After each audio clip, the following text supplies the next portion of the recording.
Get in the know. Non-stop Vikings talk. It's Purple Daily on Score North and ScoreNorth.com. Purple Daily, presented by Surly Brewing Company. And actually, it's Purple Access, Judd Zolgad, executive producer Declan Goff, and Chip Scoggins, Star Tribune sports columnist, my buddy, and more importantly, the biggest Tennessee Volunteers fan, along with Manny Hill, that you know. Chip, all right, the floor is yours. You came through. You're wearing the Peyton jersey. Take us through what I think is one of the best sporting events of the year. Forget football. One of the best sporting events of the year, but I was nervous watching it, and you love this team. I was a mess. Someone asked me if it was fun. I don't know if it was fun. It was nerve-wracking. It was fun when that knuckleball.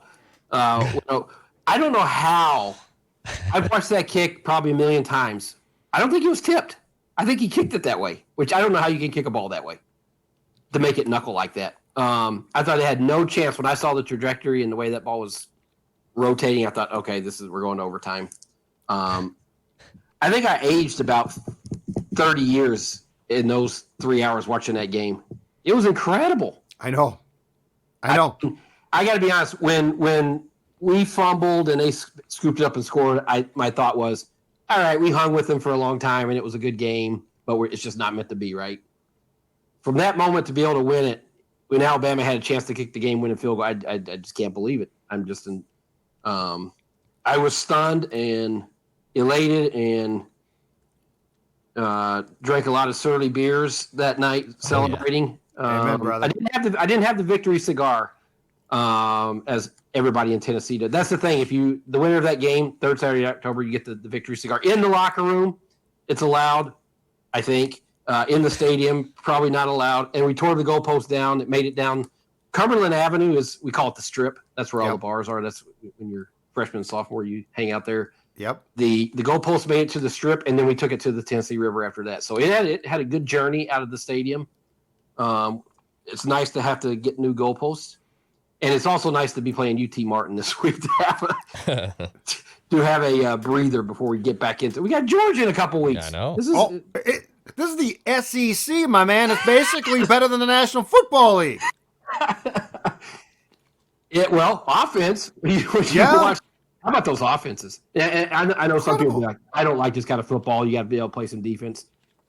I like it. I got to be honest with you. I like when you're just throwing it up and down the field. So it was fabulous. I mean, long time coming. 16 straight years losing to them, and not only losing, just feeling like you had no chance. And then I knew it was going to be a game. I predicted last week. I thought we would win because I just felt like this was our year. I love this offense. I love this quarterback and the coach. And we're not done yet, boys. We got the playoffs still out there. The carrot is out there. So it was fun. I saw your tweet. I believe your tweet, because you didn't tweet a lot during the game, but I believe you did tweet, I'm going to throw up. I felt like it. I didn't want to tweet a lot because I always feel like that jinxes it. Like when we're playing well, if I can't believe, I feel like it jinxes it. But then when it got to where I was going to vomit, and literally felt like I was going to vomit, I felt like I better to put that out there publicly so people knew I was. I love it. that I was agonizing. Have you ever been so nervous at a game you feel like you're going to vomit? I felt that way. I bet. Yes. I bet Vikings fans. You probably felt that. North Stars. Young Judd Twins World Series. You probably felt that way. Game 7. More so Game 7 of the Western Conference Finals, 1984, going to overtime against the Blues to get to the conference finals. I was just a mess. I was a complete mess. I thought I was going to puke. Well, it's funny. And then they won it, so. That's the thing. It's like, you know, for one night, I got to experience what fans feel all the time. Yes. You know, because we just don't get to do it. Like, we root for stories. Good, bad, indifferent, whatever. You root for drama. But to be that emotionally vested, I mean, it was going to be a hard evening and Sunday if they had lost that game. I do think, in all seriousness, Chip, that is a candidate for one of the best sporting events, if not the best of the year. Yeah, I would, you know, I'd have to think back, but I mean, just the drama, and if you know the backstory with, you know, the rivalry and how many years it's been, and just pure playmaking. Look at the plays that those offenses. We put 52 points on Bama, which does not happen. Right. You know, and then the I thought we lost the game twice with the scoop and score, and then when they had the ball to kick the field goal, I thought, okay, there's no way you're going to overcome it a second time. Right. And then to still have time to kick a knuckleball. I mean, come on. Yeah, it was.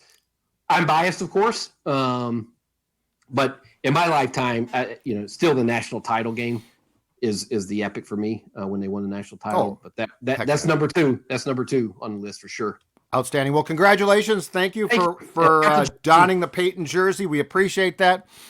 All right, it's bye week for the Vikings. I want to get your thoughts on this. They're 5-1. There's a ton of room for improvement. The offense is coming off a game against the Dolphins in which they didn't look good. How do you sort of rectify 5-1 with what we're seeing, which is statistically not great, situationally at times very good, which is why they've won 5 games. But just give me your 10,000-foot view of this team at the bye week. Yeah, if you look at it in a vacuum, you probably think about it different than if you look at Judd. The NFL, there's just not good teams. Correct. And so if you're going to agonize over style points and the fact that they haven't played efficiently throughout, I would say look around at every other fan base. I mean, I think there's 3 teams that you would say are really high level teams. I think everybody else is just somewhere trying to figure it out. And so if I'm the Vikings, not only do I feel encouraged by 5-1, I feel encouraged by their 5-1 and they haven't played that smoothly yet, that there's still a lot of room for growth. And so, I would say they're inconsistent, but opportunistic.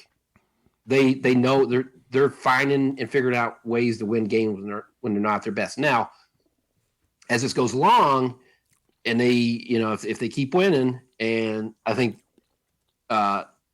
the expectation will probably change because you're like, okay, now if you're getting the playoffs, you are going to have to play better than what you've shown. You're going to have to be more consistent offensively, defensively. But I think if you're O'Connell, you got to be just ecstatic to where you're at because your team has a lot of room for growth, and you're sitting here at 5-1 versus having some other record that and you're losing these games. Yeah, and you are now.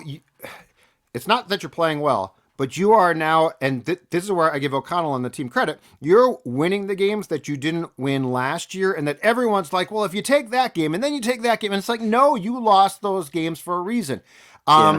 So I guess I would be hypocritical to now say, well, if you take the Dolphins game and flip that and flip, I mean, this is, to your point, this is this league. Yeah. You don't, for the most part, you don't blow teams out. Games are goofy. Teams, I think you're right, flat out aren't good. And so the most important thing, the starting point is this: find a way to win games. And the Vikings are in 2022. And in 2021, for all we tried to say, well, they could have won 12 games. They didn't come close, Yeah. It's funny. And Cousins' quote after the game was right. He's like, last year, he was sitting there telling himself, I feel like we're playing well, but somehow, some way, we're losing these games. And this year, it's the exact opposite, where you feel like, okay, they're not playing that well, but they're winning.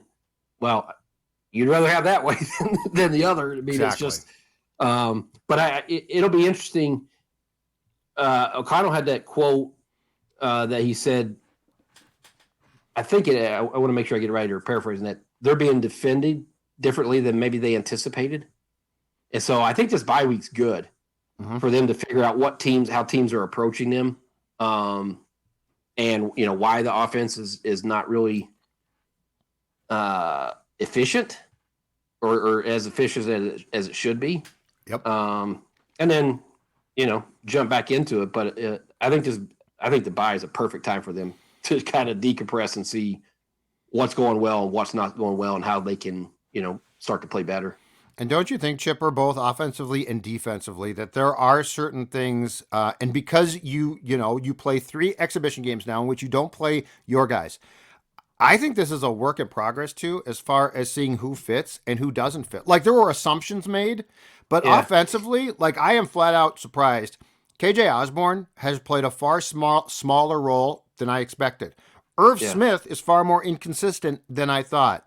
Adam Thielen is starting to show, I mean, he still can catch the ball, but he's starting to show age. So I think the other really important thing here is just from a personnel standpoint of making decisions. Like I think O'Connell and his staff are finding out a lot about their players.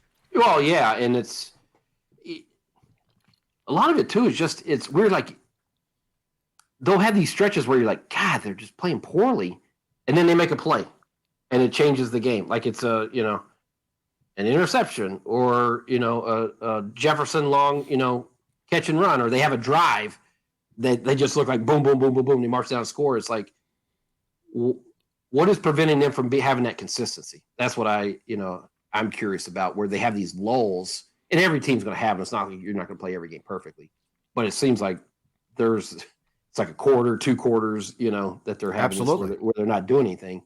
So they just kind of, it flips, and then they look like they're well oiled. So, but that's what the personnel thing. That's what this whole year is about, I think, right? Because they didn't turn over the roster. I think they said, let's evaluate it with their own eyes and not just make assumptions based off what happened last year. Evaluate this entire roster this year and figure out, okay, who's staying and who's not going to be part of the future. And so I think that's probably what we expected they would do. What's your bye-week grade for Kirk Cousins? Well, you mentioned hypocritical. We've knocked him for years for his 1-loss record. So yep. If you're going to tell me that, I'm going to say A. If you're going to tell me statistically and how it looks, B-. I mean, statistically, is this the worst of his career? 6 games in, yeah. Is he a C? Is it average? But again, we've said this guy's, he can't win the games. You're a 500 quarterback. Well, he's not a 500 quarterback this year. So if we're going to evaluate him based off record previous, we need to evaluate him based off record this year. But I don't know, other than to say this is a new offense and he's trying to figure it out on the fly, is the reason why the stats have dipped. I don't think it's anything physically. I don't think it's like, okay, he's hit it like a running back or he's hit a clip. I don't think it's anything like that. I just think it's the newness of it, right? That's the only thing I can put my finger on. Well, yeah, and I don't know that. So I give him credit, okay? Because he has led late game drives that he started to do it last year a bit, but before that, it felt like, it was a lost cause. I think his first 2 years here, he officially led 1 fourth quarter game winning drive. So I give him credit for that. But the one thing we don't know too is this. For all we said, well, O'Connell's going to come in here and install an offense, and it's going to be Kirk and O'Connell hand in hand, arm in arm, and it's going to work perfectly. We didn't know that, and I would love to pump O'Connell full of truth serum, sit him down and say, what do you think so far? Because the one thing I've seen is this, and I give O'Connell credit, but it's probably not ideal. I think he is defaulting to some Kubiak things that Kirk does well. To make Kirk comfortable, which, by the way, is probably very, very smart. But I don't know that's O'Connell's long-term plan for an ideal quarterback to run this team, 2 or 3 years down the road. Well, wasn't it interesting a couple times in that Miami game when the TV cameras caught them talking outside? It was pretty tense. And I think Cousins addressed that afterwards. So, there's definitely frustration on either how it's working, what he's not seeing. Cousins, he said afterwards he likes being coached hard. So I think they're trying to figure this out, both of them. Like, what can Kirk do? How much offense is this?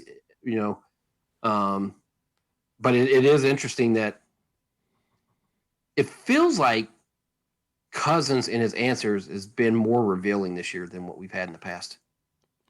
Yes, do you agree? I agree 100%, and I think that Kirk Cousins is embracing for the first time since he signed here being Kirk Cousins. Yeah. Which is not a macho, I'm in charge guy. It's this goofy, wearing bling dude. Yeah, he's kind of embracing his dad.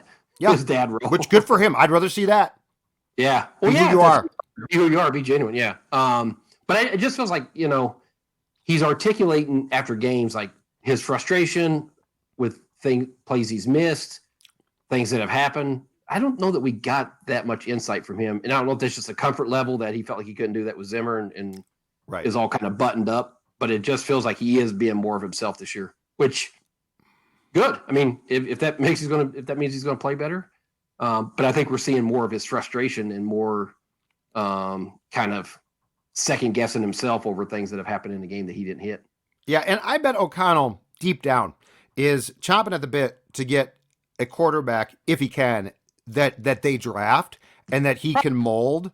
But I give both of them credit for making this work, and yes, their conversations were animated, but they didn't appear to be like contentiously bad. Not like screaming at each other, right?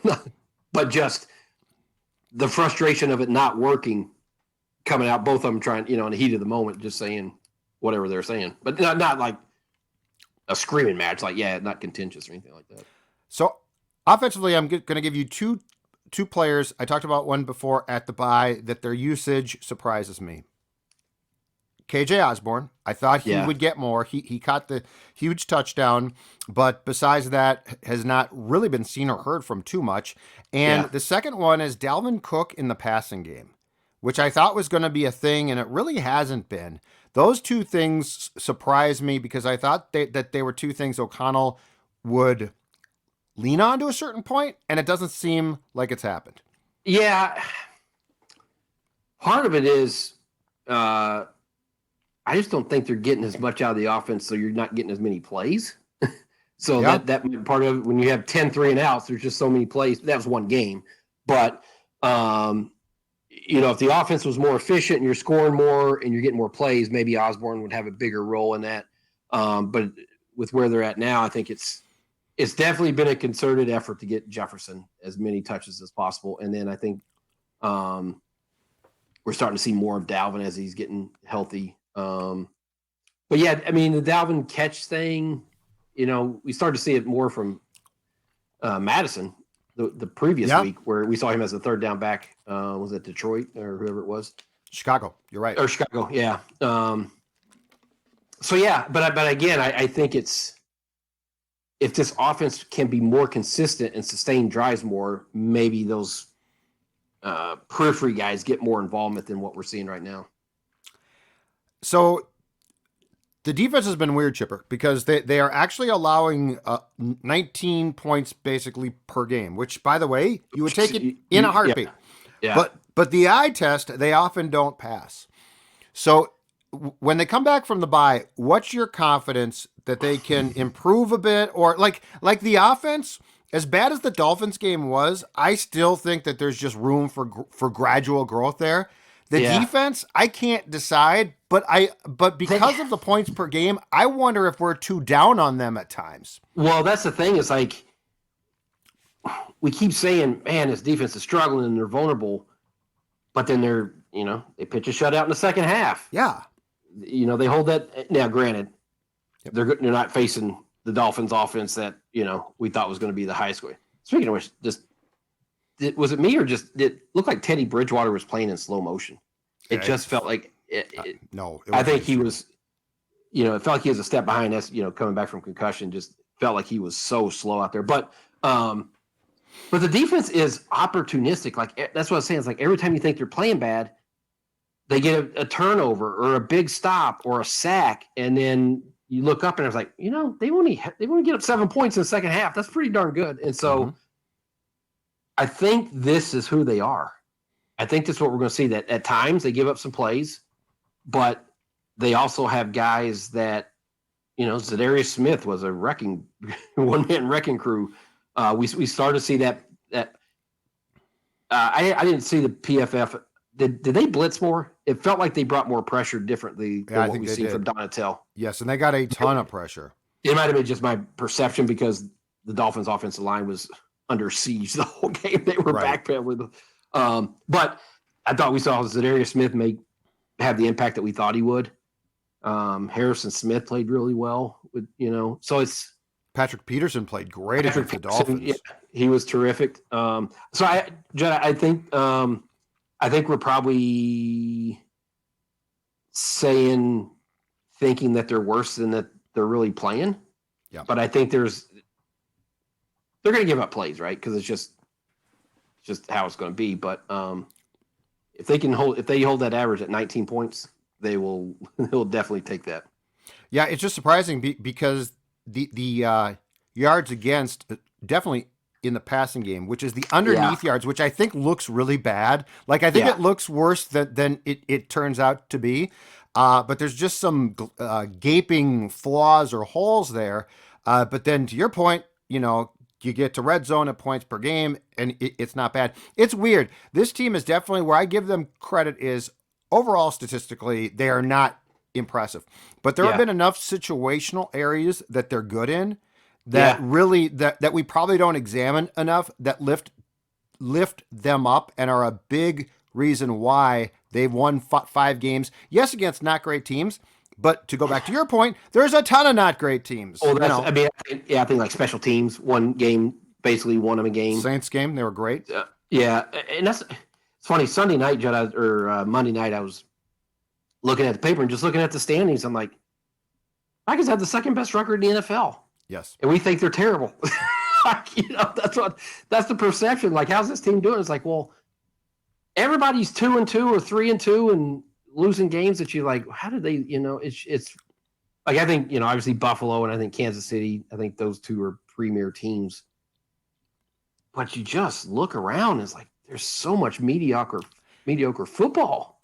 and so many games are ugly. Like the Yeah. Chiefs Bills tilt is not reflective at all of this league. Like that was great, but that's not those games. They probably take place if you're lucky once a month, but probably less than that. But that's what's weird about it, and that's why I really object to torturing records and saying, well, if Dalvin doesn't fumble against the Bengals and if Joseph makes that kick, because that's what these games all come down to. Yeah. So that goes back to the Bill Parcells. You are what your record says you are. Yeah, and it's weird. Like I think we're all trying to find that magic bullet. Like, why is it happening this year where you lost them last year? Circumstances, man. I don't know if it's coaching, if it's guys just make plays this year, if it's it's better preparation, I think. Yeah, I don't know. Late game heroics, like I mean, those things like these. I'll say this: this team is more disciplined. This team is more galvanized, which in situations like this is a big deal. Like I think so. O'Connell's done a lot of things that I applaud him for and give him credit. And this does not mean that Mike was a bad coach, but the last 2 years, Mike's expiration date had passed. And that's what happens. Someday Kevin O'Connell's expiration date will have passed as well. Yeah, and it's interesting to hear just the difference in mood and vibe with guys. Like last year just felt like, a torturous walk week after week. And this, what was the quote from Dalvin? I love coming to work every day. And yep. I mean, you could tell these guys and winning. Listen, if you start winning these games, the mood changes dramatically, right? But I don't think it's just one thing that's allowing them to win games, these close games, whereas last year they lost them. I think it's a combination of probably 8 or 9 things. Yep. I agree completely. And the thing too is if you watch on the Vikings website, O'Connell's post-game stuff, he never focuses on what went wrong. He focuses on, and I feel like Krusty Zim, by the end would be like, we were lucky or but O'Connell does a marvelous job of basically, and he's right. He basically encapsulates, this is what this league is about. And you need to find a way to win these games. And right now they are. And I mean, you got the Cardinals next, Washington after that. I mean, if you do this right, going up to Buffalo, you can stack more wins. Well, that's, and we talked so much about last week or week before, how circumstances and timing in the NFL is everything. If you play a healthy Dolphins team on the road when it's 1,000 degrees hotter on your sideline than the other, it kept getting hotter. That thing was I know. It was hilarious. You're probably not going to win that game, right? The odds are not great, but because you get, which they may have benefited from the third stringer going out and having to play Teddy because that guy was starting to, whatever his name, I can't even remember his name. Skylar Thompson. He was slinging it around there early. He was. But take advantage of them, and they're doing that, And so the Cardinals are a mess right now, Whereas, years past, you think, wow, this is going to be, a tough game against Kyler Murray. I mean, so it's I know if we agonize watching these games on how it looks sometimes, and probably don't, fans maybe not enjoying that they're 5-1 as much because they are not running up and down the field. But I just think that's how the NFL is right now. Yes. Yeah. We're always, it's weird in sports. And I'm guilty of this as much as the next guy. You're always trying to look for style points. Like what does the game look like? And ultimately in football, you're not going to get them. It's hard though. Cause you watch their, I completely understand too. Cause when you're watching their offense against Miami, you're like, don't worry, this is good. They're all right. They're good. No, it's like, what is going on? This is terrible. Right. They look like they can't do anything right. So, it's okay to do that and just say, like, what's going on? Because, you want them to look efficient and, and not have to have 10 3 and out. Think about it. It was 10 3 and outs, right? Yeah, and Kirk. 10 3 and outs and won a game. Yeah, well, the poor kid. Ryan Wright won Special Teams Player of the Week in the conference because he punted so damn much. Like, think about that. You got kickers, you got return men, and Ryan Wright, a punter, won it because the poor guy spent the whole. He was probably, dehydrated beyond belief on the flight home. So you're right.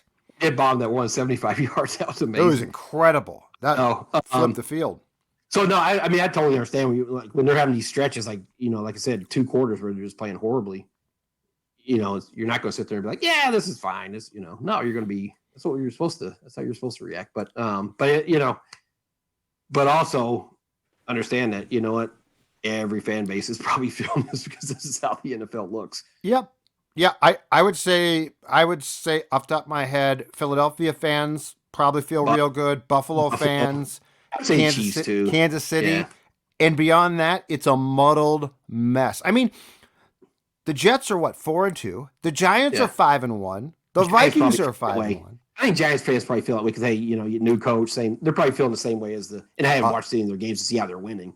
Yeah. But 5-1 with the new coach, I'm sure they're ecstatic too. Here's the only problem with them. If they become convinced Daniel Jones is their guy. Oh, yeah. Because they didn't pick up the 5th-year option, and they sign him long-term. If I'm a Giants fan, that makes me at least a little bit tentative. With the Vikings, the Kirk thing is playing out now. Like, it's just going to play out. Yeah, and it's, at least for the short-term future here, 2 years, whatever it's going to be, that he's the guy, and you're not thinking, okay, at some point there's a new guy coming down after him. So there's an expiration date of whatever it is, a couple years. So post-bye now, what is your expectation here? Like what have you, if you have reevaluated to when it comes to the Vikings? Yeah, Judd, I think I picked them to win. I think I said 9-8. I said 9-8. I would up that now. I would. They definitely look like a double-digit team, knowing how the division looks, how the rest of the schedule looks. I feel like they should be a double-digit team win team, playoff team. And I want to see the offense just start to have more rhythm to it and more big pass plays, more explosiveness, more consistency. And I think it will come. Again, I do think it's not an excuse, but I do think it's growing pains. I really do. I don't think it's a personnel thing. I think it's a growing pains thing. Packers cooked, do you think? It's early, but they're a mess. They look dysfunctional. It doesn't, you never write off Rodgers and them and this early, but it has that vibe like, this thing's gonna fall apart. It looks like a mess right now. Yeah. All right, sir. Take us out with Rocky Top. Rocky Top, you'll always be home sweet home to me. Good old Rocky Top. Woo! Rocky Top, Tennessee.